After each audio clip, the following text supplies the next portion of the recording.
Vibrational shifts of frequency happen every time we either take on density or release density. Every time we take on belief systems or release them. It is all the set of beliefs, everything that we have, bring a particular vibrational frequency.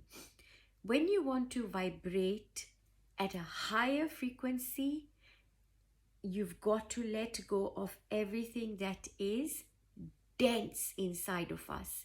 This is why the very first thing that happens for so many is that you'll move from a very rich diet, a very heavy diet, to one that is very wholesome, as close to nature as possible, as untainted or untouched rather by any processing. So quite simply, unprocessed foods.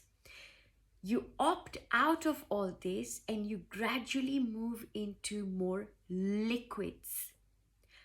A liquid diet. You might find yourself wanting to drink more water. So you will introduce different liquids into your diet as you're getting more crystalline, as you're getting lighter and lighter. So you will need less food, unless of course you're unable to handle certain things. And this is for another post. If your energies have come to a point where you're very, very ungrounded and it's interfering with day-to-day life, that's when you will know that you must introduce some foods that are very grounding. Now, what happens when you know that you've had a vibrational shift, but everybody around you stops seeing you just as you are, or start seeing you as somebody who's completely changed and they no longer want to know you, or that you were already born at a high vibe and you set fire wherever you went. Not literally, but you literally set fire in people's hearts and people couldn't really understand what was happening. Some of us are here for that very reason, to create this kind of shift at this very time, because of something called Yug Parivartan. We are shifting realities. We are in a very unprecedented time in the human race ever known. It's a time when anything and everything is accessible. You want to activate your pineal gland? Let's do it. You want to activate your crown chakra? Let's do it. Everybody is buzzing, right? But it all is happening collectively, right? Everybody is gravitating towards that because we're moving towards what some people call New Earth. Some people might call it the Golden Age. There's all sorts of different ways of looking at this, but we're coming to a place where we're going to be able to freely communicate with other beings that may, for us, be extraterrestrial, or they may not be earth beings, right? Except that we all are beings of this magnificent universe, metaverse, or many universes in one universe. Whichever way, the point is that we are infinity. Now, we come out of the potential of being infinite and we sprout. So like the Big Bang, not far from that. A big bang and then sparks of light came out and it sprouted into life as we know it, as we see it.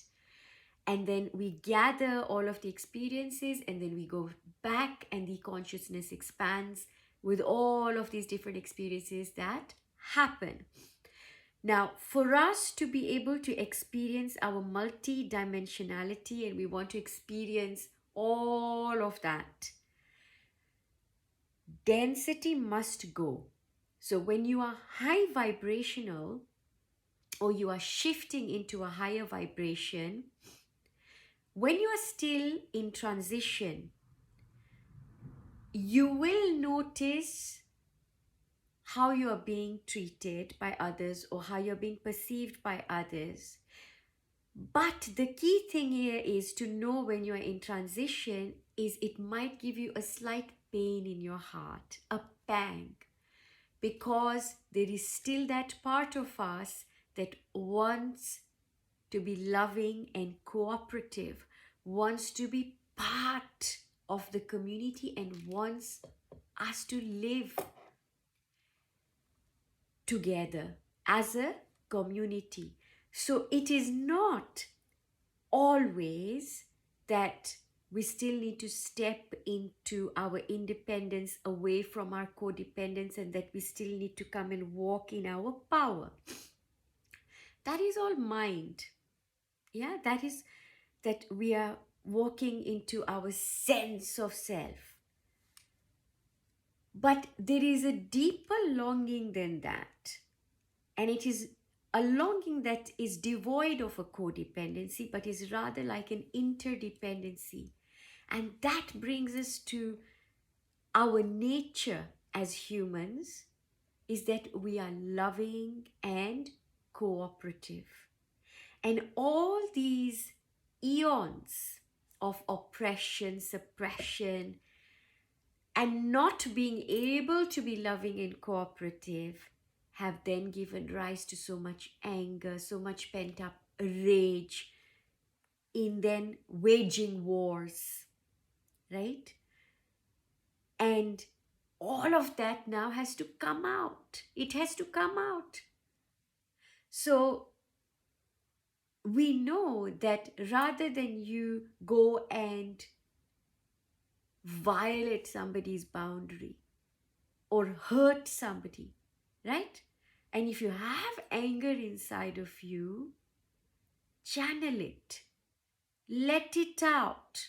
Absolutely let it out, please.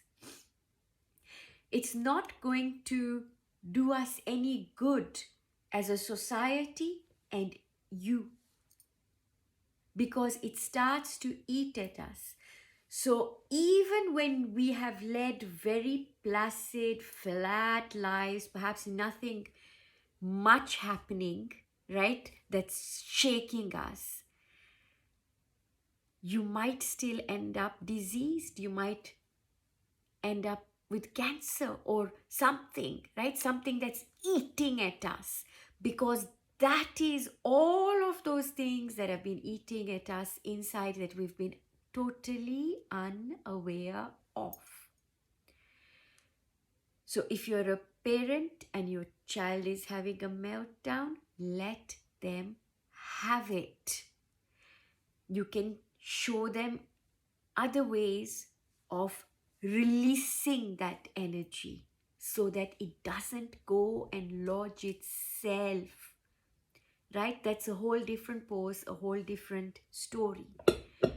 But for now, when we are still in a vibrational frequency transition, then by not being seen, by not being heard, can sometimes trigger us, can sometimes give us a pang, and it is quite okay for you to feel like that.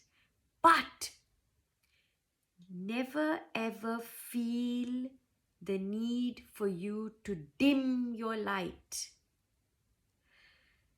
Dimming your light will be the biggest disservice you can do as somebody almost walking in their full light or already walking in it, right?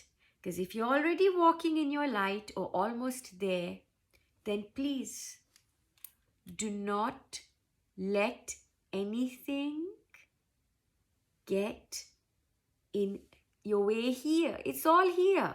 It's not real. Go out there. Be the love you came to be. Be the light you came to be. Witness your own vibrational shifts. Sending you so much love. May you be you.